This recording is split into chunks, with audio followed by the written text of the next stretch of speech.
pessoal! Hoje eu estou aqui novamente como Sinergia Treinamentos com o meu sócio Samuel Marçal. Tudo bem, Samuel? Tudo bem, Kalina? Bom Quanto demais. tempo? Quanto tempo? Quanto todo tempo? Exatamente. Falando mais uma vez, né, Samuel, sobre persuasão nas negociações. E hoje a abordagem vai ser uma abordagem muito interessante para a gente desmistificar essa coisa da linguagem de vendas direta e a linguagem negocial. Exato. Explica pra gente, tem diferença? Tem toda a diferença, linguagem de vendas e linguagem negocial. Vamos falar um pouco sobre o que a gente conhece de linguagem de vendas, né? A linguagem de vendas, ela acaba acontecendo o tempo inteiro nos diálogos, porque é nítido que as pessoas, na grande maioria das vezes, estão conversando entre si, vendendo e comprando informações, vendendo e comprando benefícios, vendendo e comprando conceitos, mesmo sem perceberem. Quais são as armadilhas dessa linguagem de vendas em todas as relações? É que nem sempre a gente está vendendo e comprando nada, a gente está só se relacionando, né? Quais são as armadilhas para quem trabalha com vendas? É querer conversar com o cliente como se ele fosse apenas um objeto comprador, né? Ou um objeto vendedor. Portanto, nas vendas as pessoas se relacionam fora do contexto pessoal. Elas acabam se relacionando como se fossem dois autômatos, um vendendo e outro comprando, ou um pronto para dizer não e outro esperando sempre um sim, né? Teoricamente, essa é a linguagem de vendas, e ela está tão fadada ao fracasso que hoje os vendedores são pela internet, os compradores compram pela internet, não precisa de relação. Ainda assim existe uma comunicação. A linguagem negocial, eu entendo que ela faz parte de um sistema, é quase uma fórmula. Então, se a gente pensar em inteligência emocional, gratidão e generosidade combinadas, a gente tem uma linguagem negocial.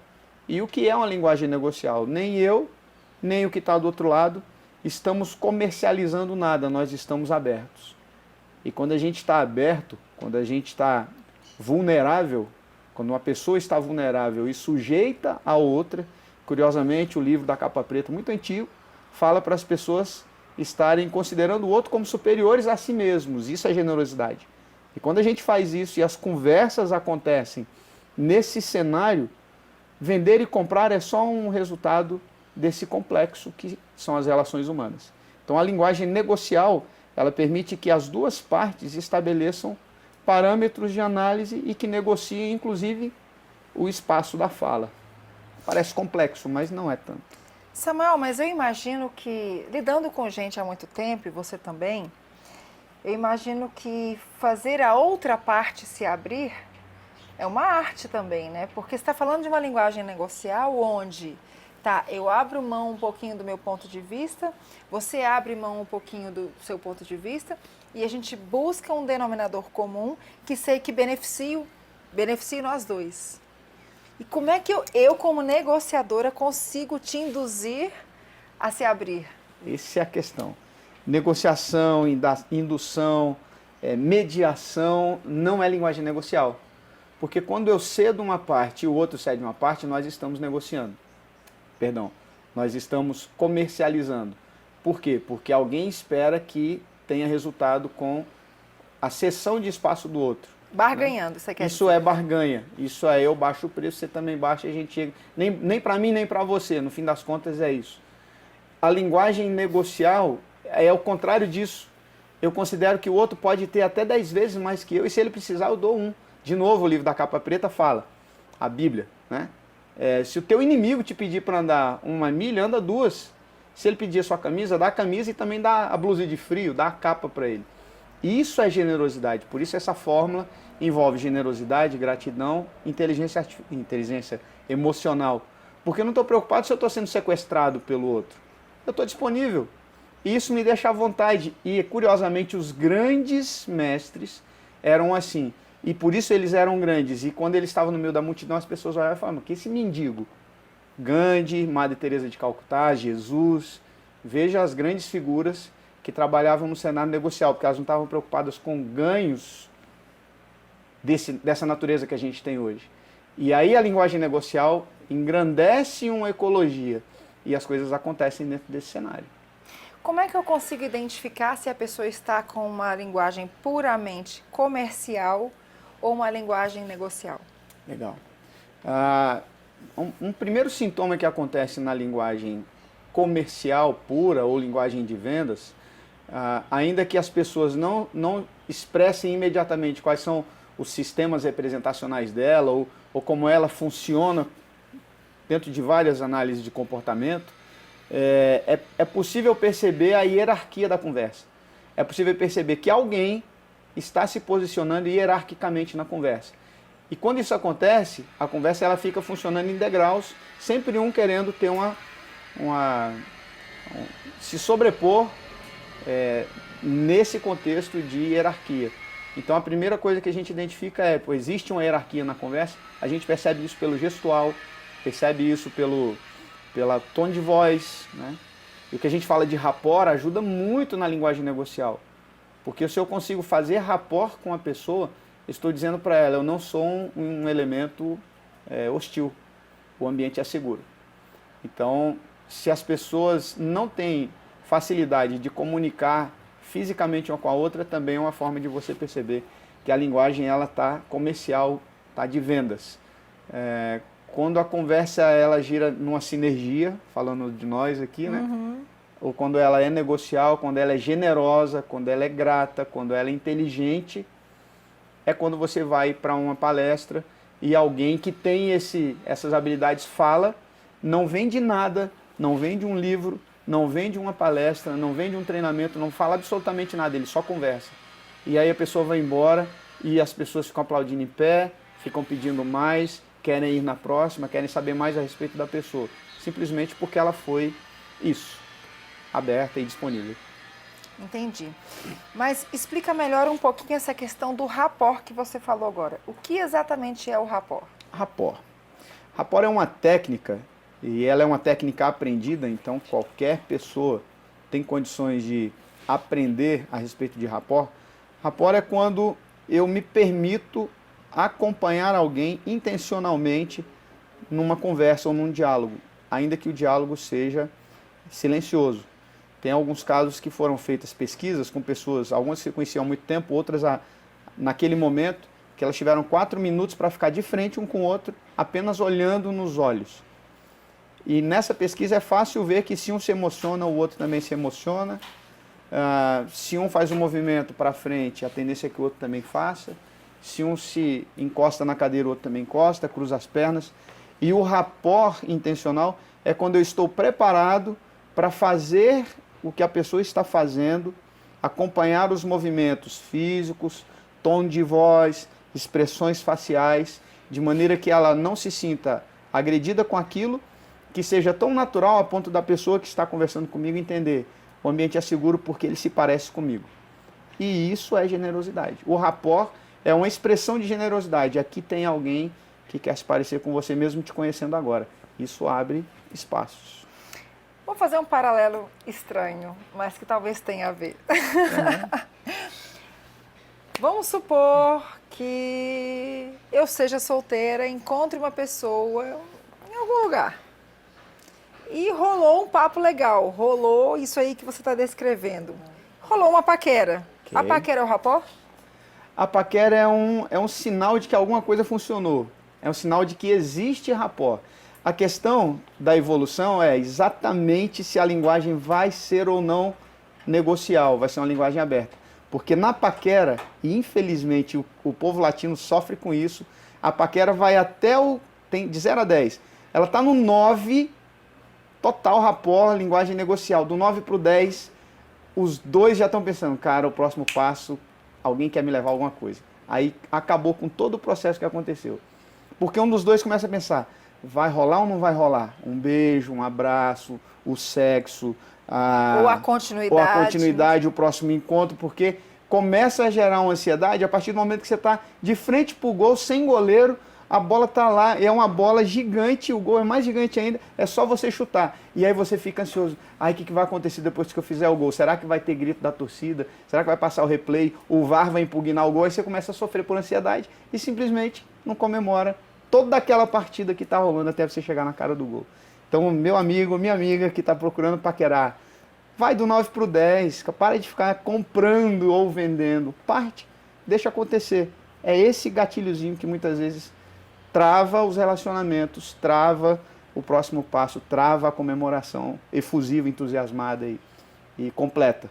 Porque se não tem rapport, os dois vão pensar, se eu me entusiasmar demais, eu vou perder. Aí acaba com tudo. Mas isso acontece na negociação? Acontece. Na linguagem negocial, você fala? Sim, sim, sim. Na linguagem negocial, Eu estou ali com tudo encaminhado para dar certo. E aí? Quando você tem a linguagem negocial, é possível que você faça a venda antes mesmo de chegar ao final da conversa. A venda já aconteceu no começo, porque tanto o seu, se a gente estiver falando de venda, né, de comercializar alguma coisa, tanto o seu interlocutor percebeu que você está querendo chegar no mesmo ponto que ele, quanto você percebeu que os dois estão indo para a mesma direção. Então, o resto é só convivência, o resto é comemorar aquele encontro. E depois, quando tudo tiver terminado, os dois vão olhar um para o outro e falar, rapaz, nós esquecemos de assinar aqui o contrato. Assina o contrato. E acontece, simplesmente acontece. Me fala uma coisa, Samuel. Falando de um ambiente corporativo e não de uma negociação específica em si, mas essa linguagem negocial, que benefício que ela pode trazer para um ambiente corporativo? Eu vou te dar um exemplo da linguagem negocial no ambiente corporativo. As empresas procuraram desenvolver ambientes de treinamento in company, da própria empresa, com a estrutura da empresa, com treinador, coordenadores de treinamento, uma estrutura de treinamento dentro de um bloco de valores e crenças que a empresa tem. Isso é fantástico. A questão é, muitas vezes as empresas não investem no que vem de fora, porque elas têm medo da contaminação. Isso demonstra que a empresa tem dificuldade de dialogar negocialmente, ou de usar a linguagem negocial, porque ela já funciona com base no medo. A dor dela vão me contaminar. Se a empresa, mesmo tendo todo um programa de treinamento, adota para si um centro de treinamento de terceiro ou de alguém próximo, um profissional próximo, aonde um cara, imagina você entrar numa empresa agora, acabou de ser contratado, a empresa tem todo um programa de treinamento, mas ela fala para você, eu quero te dar aqui 4 opções de treinamentos em instituições diferentes, de desenvolvimento humano. Você vai aprender sobre o nosso negócio, sobre a nossa técnica de venda, sobre tudo, mas eu quero te dar a oportunidade de você se desenvolver. O funcionário acabou de chegar na empresa. Eu quero te dar esse cardápio de empresas, parceiras nossas, amigos nossos. Pode escolher o treinamento que você quer fazer e nós vamos investir em você agora, na chegada. Isso é negocial. Porque isso é generosidade, isso é gratidão. Obrigado, você veio trabalhar com a gente. Você vai trazer os seus valores, suas crenças, a sua força para agregar ao nosso time. Muito obrigado porque você está aqui. Nós não temos medo de você estar aqui, apesar de que você ainda vai aprender. E a prova de que nós não temos medo, estamos vulneráveis a você. Quero te dar um treinamento e deixar você escolher isso. Isso vai gerar gratidão mútua, isso vai gerar resultados. Isso é um exemplo, por exemplo, do que pode acontecer nas empresas. Ok.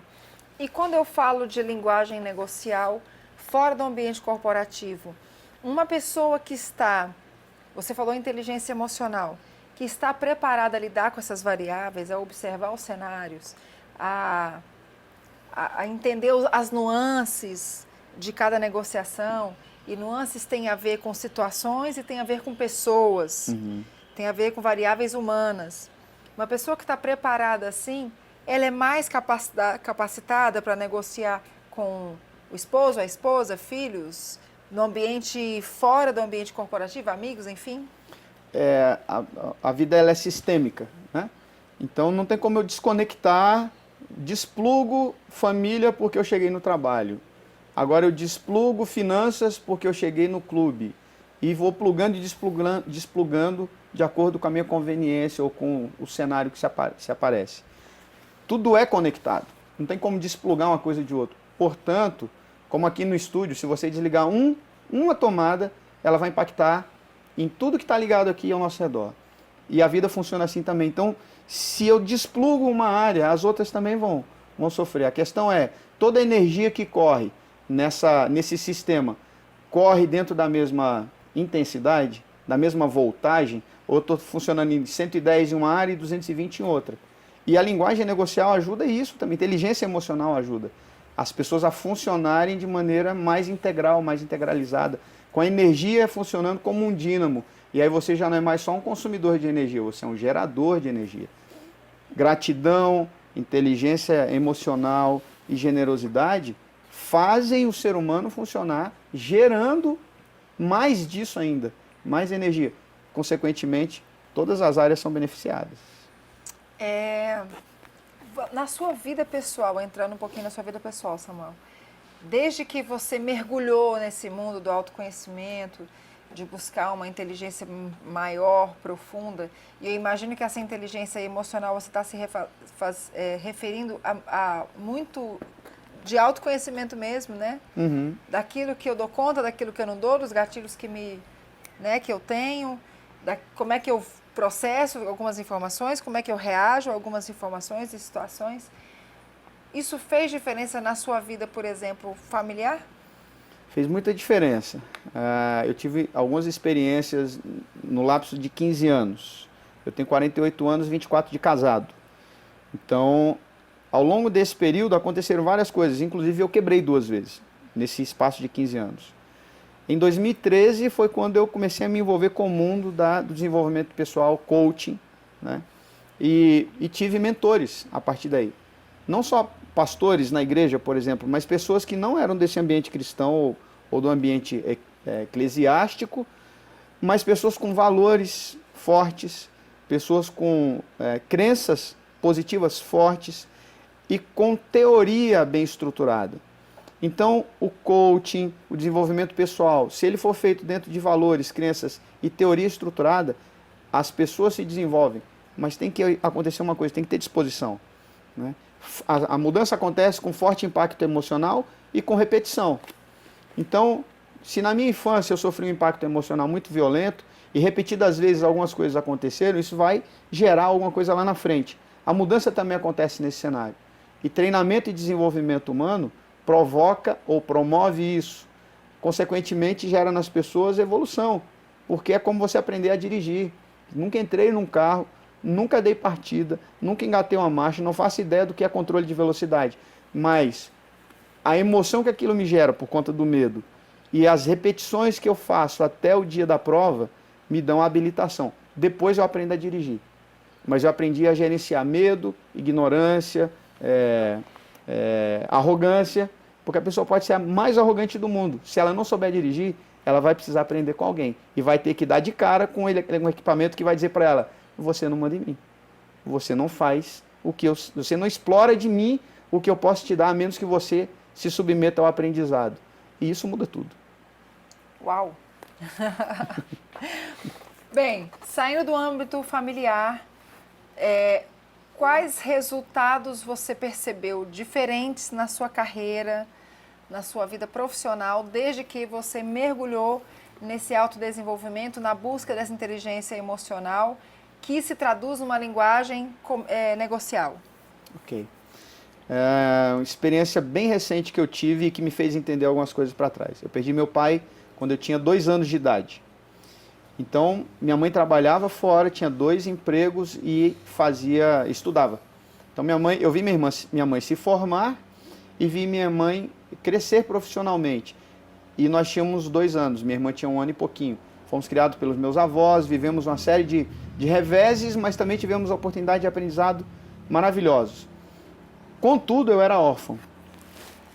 E depois de adulto, eu percebi que tudo o que eu fazia, a minha forma de gerir finanças, meus relacionamentos afetivos, meu posicionamento hierárquico, tudo o que eu fazia funcionava dentro da perspectiva da orfandade. Então eu queria pessoas e relações que me adotassem. Eu queria um gerente de banco que me adotasse, que entendesse que eu podia estar roubando, podia estar matando, podia estar me prostituindo, podia estar fazendo qualquer coisa, mas eu estou aqui pedindo humildemente. E eu pedia humildemente, ainda que de maneira muito estruturada.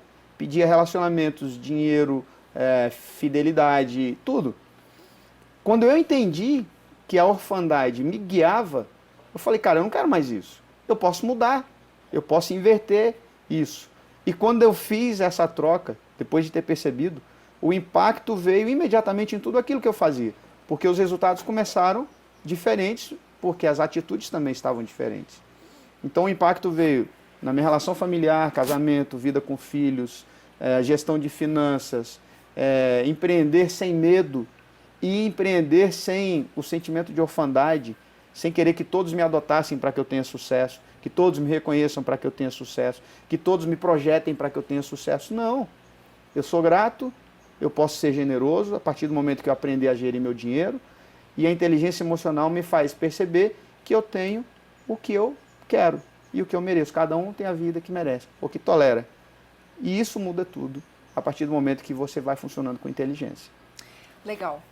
Para o nosso público que acha que não negocia, que essa linguagem negocial não faz parte da vida deles, porque ele é assistente administrativo, porque ele trabalha numa fábrica, numa linha de produção, ou porque ele faz alguma coisa que aparentemente ele não precisa se vender e não precisa negociar.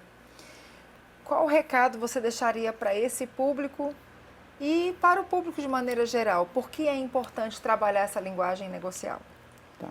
Minha dica para você, e eu falo isso para mim o tempo inteiro, se os seus insucessos são muito bem explicados e eles não te geram dor nenhuma, o seu insucesso não te gera dor e você é capaz de repetir esse insucesso diversas vezes, sabendo que ele te prejudica, e você não fica mal com isso, você domina a linguagem negocial. Talvez não entenda como transformar ela num gerador de sucesso. Porque se você não se agrediu, se você está vivo, você está dizendo para você, você errou, mas eu entendo que você tem valor.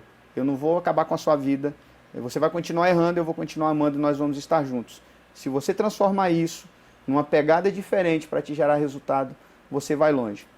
Se você atribui aos seus insucessos os seus castigos, e aí você se pune o tempo inteiro, mesmo que você tenha algum grau de sucesso em alguma área, você está usando a linguagem de vendas, porque aí você está trocando uma coisa pela outra.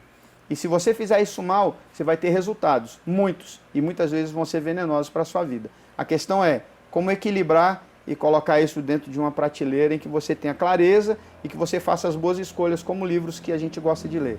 Vá selecionando aqueles que você vai aplicar de maneira mais eficiente. Aqueles que ficaram ultrapassados, passa para quem ainda não está na sua caminhada e vá da sua para frente consumindo novos livros, livros que tenham mais estrutura e mais conteúdo. Acho que é uma dica. Muito legal, Samuel, muito legal mesmo. Pessoal, o pessoal que acompanha aí gente pelo caminho, a VMV TV, e que eu já estou há 3 anos aqui, sabe que eu tenho uma empresa de treinamentos, a Sinergia. Samuel compôs agora, recentemente, o quadro da Sinergia, veio agregando muito, trazendo muita bagagem sensacional. E o que a gente pode deixar para vocês, né, Samuel, é que nós vivemos num mundo hoje, independente de você estar inserido no mundo corporativo ou não, que é fundamental que as pessoas tenham essa capacidade dessa inteligência emocional no sentido de leitura do outro, leitura de ambiente, leitura de variáveis, que até na entrevista aqui agora anterior, né, o Coronel Ricardo falando sobre liderança, falando que essas variáveis, quando se lida com gente, elas são muito voláteis.